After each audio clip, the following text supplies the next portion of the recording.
नमस्ते सबैजनालाई। विशेष गरी म सन्तोष शेर्पा आज तपाईँहरूसँग मोटिभेसनल टक विथ सन्तोषमा तपाईँहरूसँग एउटा कथाद्वारा तपाईँहरूसँग बातचित गर्न गइरहेको छु। आज कथाको शीर्षक छ टाइगर यानि कि बाघ र गधा। उहिले नै एक दिन जङ्गलमा एउटा बाघ र गधाको भेट भएछ र बाघले गधालाई भन्दछ, हेर साथी, यो वरिपरिका घाँसहरू हेर, कति मजाको हरियो रङका छन्। अनि त्यो सुन्ने बित्तिकै गधाले भन्दछ, होइन होइन साथी, कहाँ हो र, घाँसको रङ त कहाँ हरियो हुन्छ, निलो पो हुन्छ त भनेर गधाले भन्दछ। र यो विषयमा दुईजना बीच निकै लामोसम्म बहस हुँदछ। अन्तमा गएर यो चाहिँ झगडामा परिणत हुँदछ र अन्तिममा गएर उनीहरूको त्यो समस्याको समाधान नहुँदाखेरि चाहिँ उनीहरूको समस्या लिएर चाहिँ जङ्गलको राजा सिंह भएकोमा गएर चाहिँ उनीहरूले त्यो समाधान माग्नको लागि जाने निर्णय गर्दछ। र त्यो निर्णय गरेपछि उनी दुईजना सिंह कहाँ पुग्दछ र सिंहलाई पुग्ने बित्तिकै गधाले भन्दछ, हेर्नुहोस् न महाराज, यो बाघले त घाँसलाई त हरियो भन्दैछ, वास्तवमा त घाँस त निलो छ त।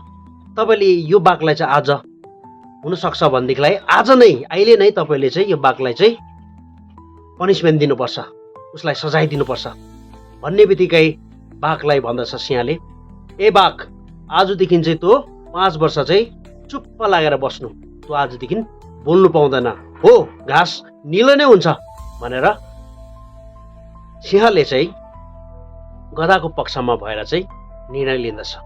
र निर्णय लिइसकेपछि चाहिँ गधा खुसीको साथमा उफ्रँदै आफ्नो बाटो लाग्दछ। र त्यति बेला चाहिँ बाघले सिंहलाई भन्दछ, महाराज, तपाईँलाई पनि थाहा छ, मलाई पनि थाहा छ घाँस हरियो हुन्छ भनेर, तर तपाईँले किन मलाई यसरी पनिसमेन्ट दिनुभयो त?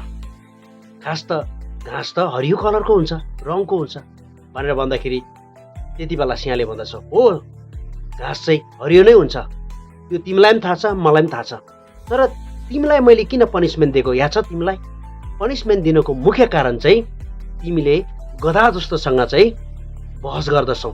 कस्तो विषय लिएर भनेदेखिलाई चाहिँ जुन चाहिँ सत्य तथ्य छ, घाँस हरियो छ भनेर हामी सबैलाई थाहा हुँदा हुँदा पनि यो विषयमा तिमीले बहस गर्यो। अनि यसै कारणले गर्दाखेरि मैले गधालाई होइन तिमीलाई पनिसमेन्ट दिनुको कारण चाहिँ तिमी जस्तो जङ्गलको यस्तो ताकतवर ज्ञानी बाघ भएर पनि एउटा गधा जस्तोसँग तर्क वितर्क गरेकोमा म तिमीलाई सजाय दिइरहेको छु।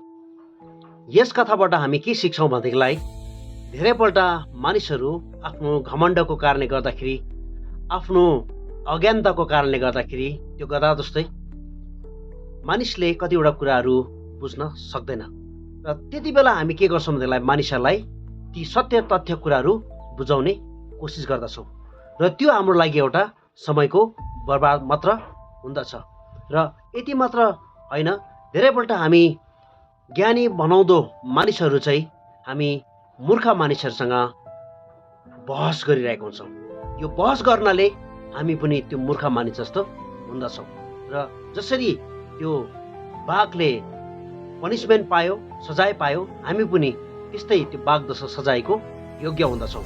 यसर्थ हामी गधा जस्तो मूर्ख व्यक्तिदेखि हामीहरू सधैँ नै होसियार रहौँ र हामी उनीहरूसँग बेफुजुल कुराहरूमा बस कहिले नगरौँ भन्दै मेरो यो सानो भिडियोलाई यहीँ नै राख्न चाहन्छु। यदि तपाईँलाई मेरो भिडियो मन परे तपाईँले सेयर, लाइक, कमेन्ट्स र मेरो पेजलाई तपाईँले फलो गर्न सक्नुहुन्छ।